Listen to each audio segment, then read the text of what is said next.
Ngayon at kumala sa malawak na karagatan, bitbitin na ang spergan at ibang kagamitan.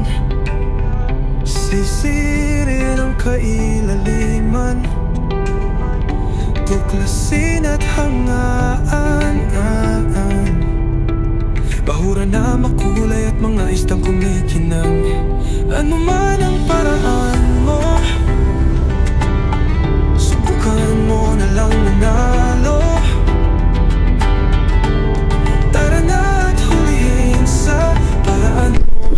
At diskarte, may laman at malalim. Ito naman ang huhulihin. Tara na gintong lumalangoy.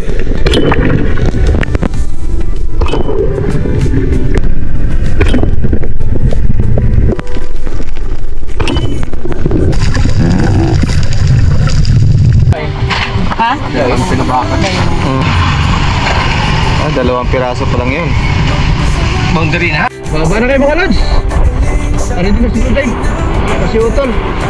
Kaya rin ang pugita oh. Dito kami sa San Juan. San Juan, Bacos, Sorsogon. Dito lang muna kami sa malapit. Napakalakas ng habagat. Dive safe.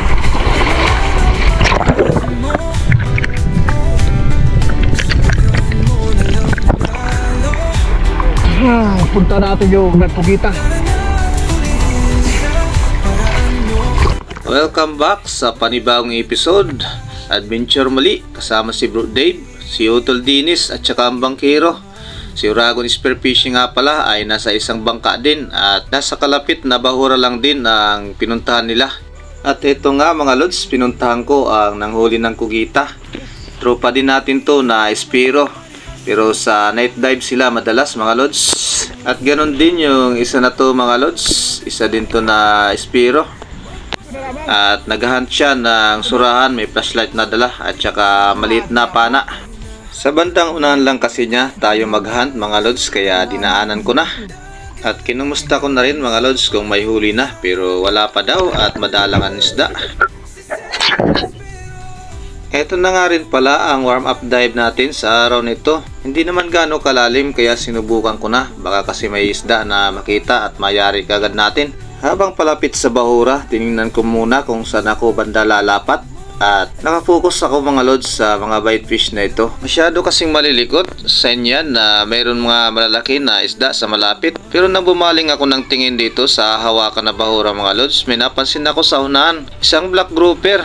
At kanina pa pala nakamasid sa akin. At ayun mga lods, nung ginalaw ko ang spear gun, bigla naman kumaripas. Sayang naman, di tayo nakayari sa warm up dive na ito. Di tayo nakakalabit mga lods. Kaya maya maya lang ay umahon na rin ako mga lods. At dito nga sa sumunod na dive na ito, muntik nang hindi maka-on ng camera mga lods.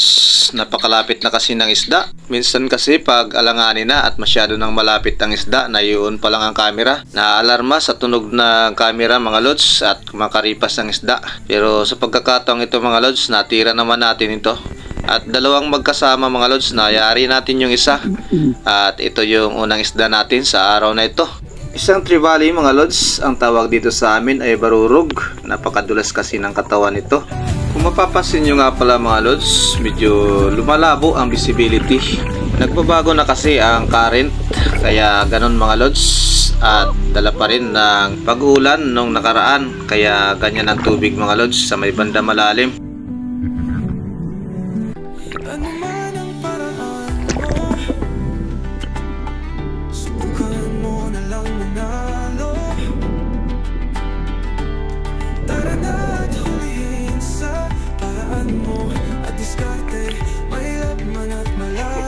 Ito naman ang huhulihin. Tara na gintong lumalanggoy.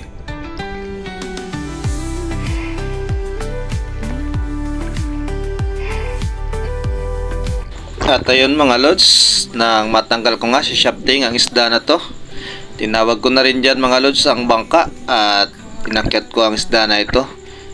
Ang dulas kasi ng isda na ito mga lods pag itinuhog. At ayan mga lods kung bakit barurog ang isda na to. Ang daming laway-laway sa katawan at napakadulas. Kaya hindi pwede na ituhog mga lods. Kaya ayun, inakyat ko na lang sa bangka ang isda na to.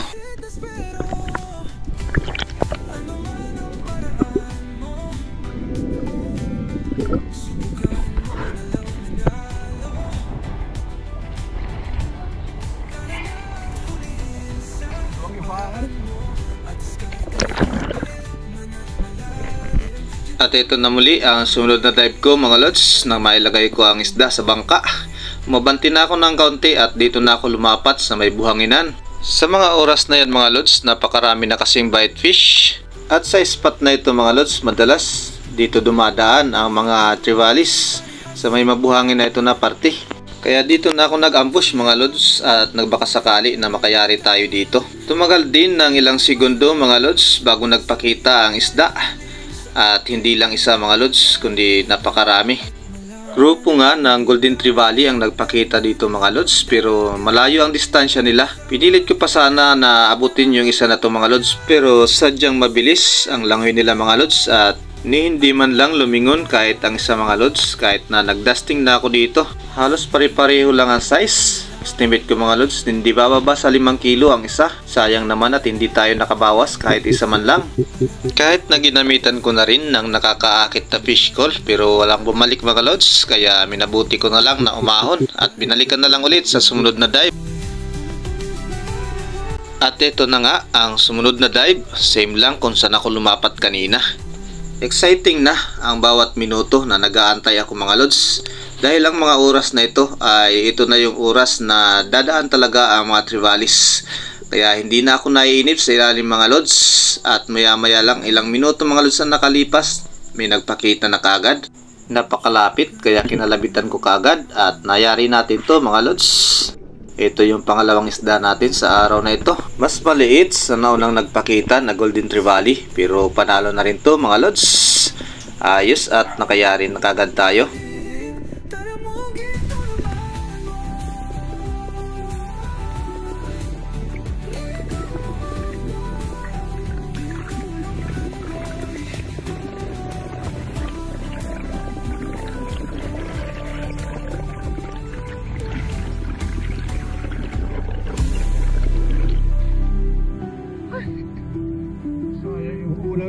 Kanina lang doon.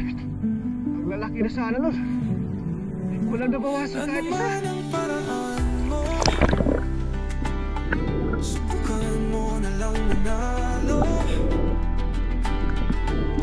Tara na at hulihin sa paraan mo at diskarte. Mahirap man at malalim, ito naman ang huhulihin. Tara na gintong lumalanggoy.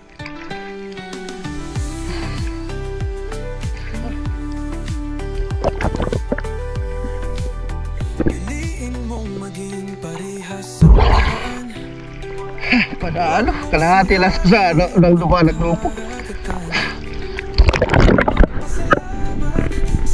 Next drop at muli akong lumapat kung saan ko nakuha yung unang Golden Trevally. Lingon sa magkabila ang direksyon at para hindi lumampas kung may dadaan man na isda, makita natin kagad. At dito nga mga lods, mayroong papalapit na.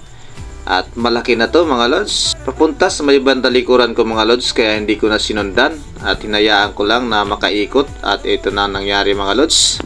Lumapit na naman masyado mga lods, kaya kinalabitan ko ulit at nayari na naman. Ito yung pangalawang Golden Trevally natin sa araw na ito. Malakas na humatak kaya binigyan natin ng line mga lods at diretso na tayo paahon.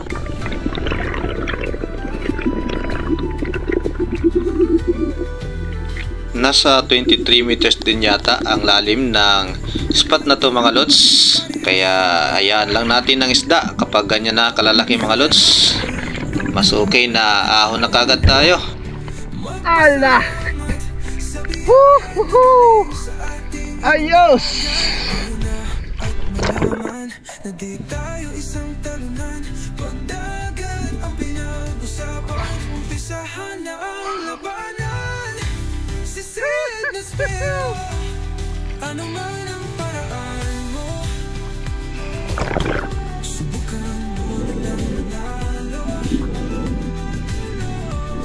Tara na at hulihin sa paraan mo at diskarte, may laman at malalim. Ito naman ang hulihin, tara na gintong lumagoy.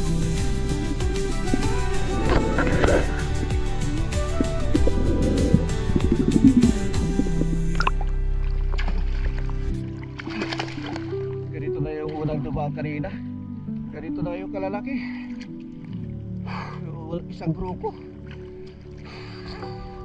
Ano man ang paraan mo, Pangalawa na to na Golden Trevally mga lods. subukan mo na lang manalo. Tara na at huliin sa paraan mo. At diskarte, mahilap man at malalim. Ginto naman ang huhulihin. Tara mo, ginto naman.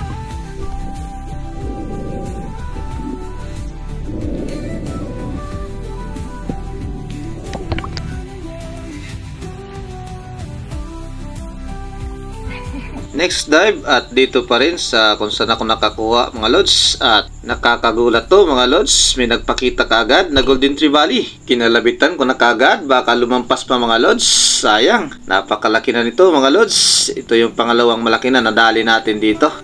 Grabe, tuwang-tuwa talaga ako dyan mga lods. May dalawa nang nakatuhog sa baywang ko mga lods, at ito may isa pa na mas malaki pa.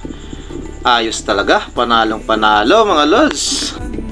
At diskarte, mahilap man at malalim. Ginto naman ang huhulihin. Tara na, gintong lumalanggoy.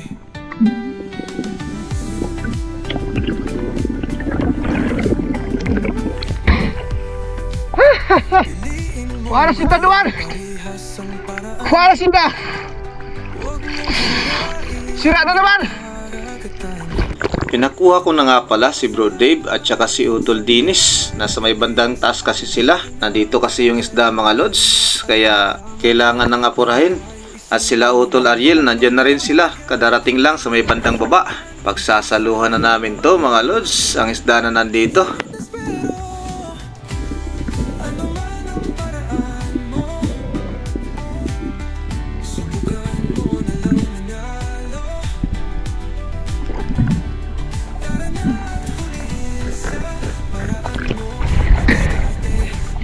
Lapad. Panalo. Pangatlo na. Pangatlong Golden Trevally. Panalo.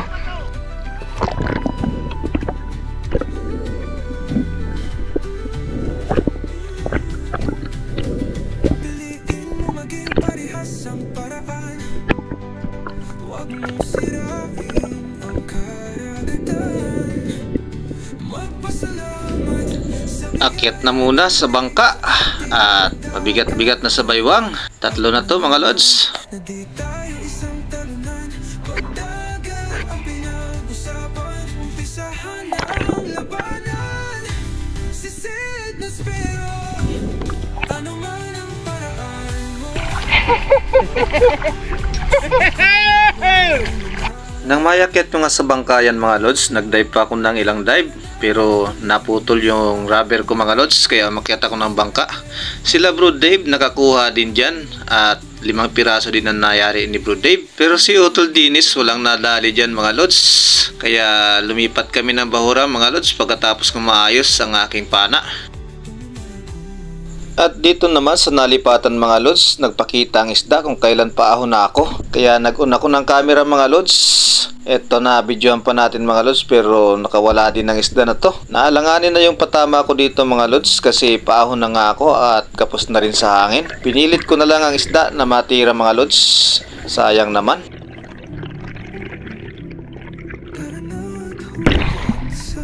Kabuhi! Ay! Sayang! Baldol! Nakabuhi! Nakapaklit! Sayang! Baldol! Sayang naman! Napurit pa! Move on sa nakawalang Golden Trevally at sa bandang unahan mga lods, nag-dive ulit ako. Tinungo ko na ang maliit na bahurang ito na nakahiwalay. Dito kasi mga lods, madalas dumaan ang mga Golden Trevally at iba't ibang uri ng Trevally mga lods. Dito rin sa spot na ito, madalas ako makakuha ng iba't ibang uri ng isda mga lods. At sa pagkakataong ito, video na tagalan mga lods na nag-antay tayo.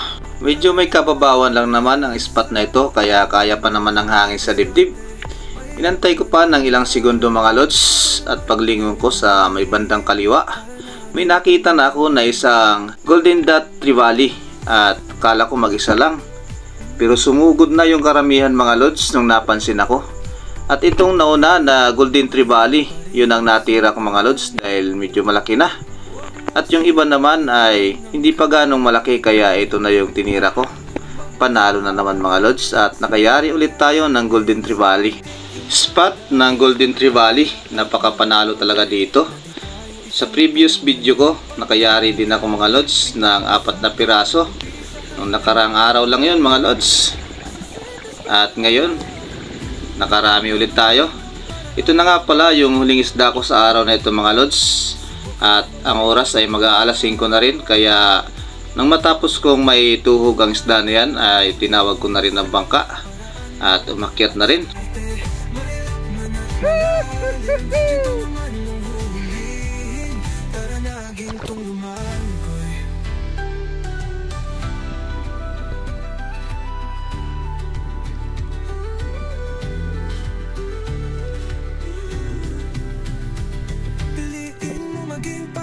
Ang paraan, huwag mong sirain ang karagatan.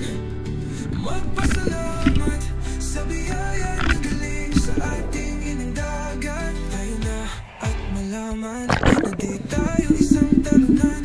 Pagdagat ang pinag-usapan, umpisahan na ang labanan. Sisid na spero, ano man ang paraan mo. Subukan mo na lang manalo. Tara na at hulihin sa paraan mo. At diskarte, mahilap man at malalim. Tutulungan na huhulihin. Tara na gintong lumagoy.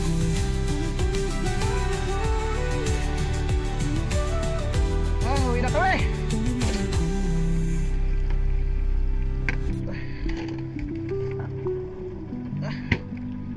Panalo.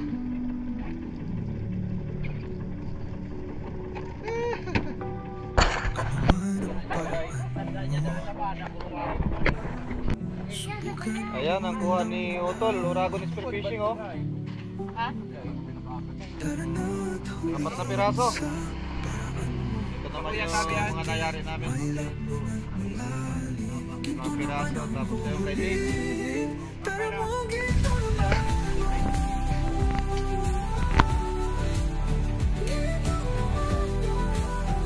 Lamang tunay 2 piraso pa lang yun. Boundary na.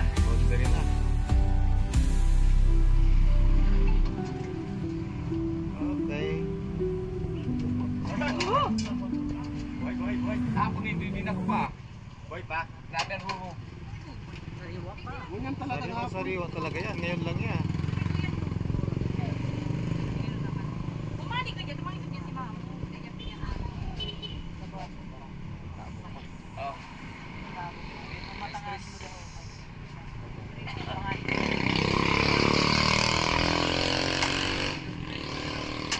Ito pa, nabarurog. Kaya po, tini ha. 4,077. Alright, panalo.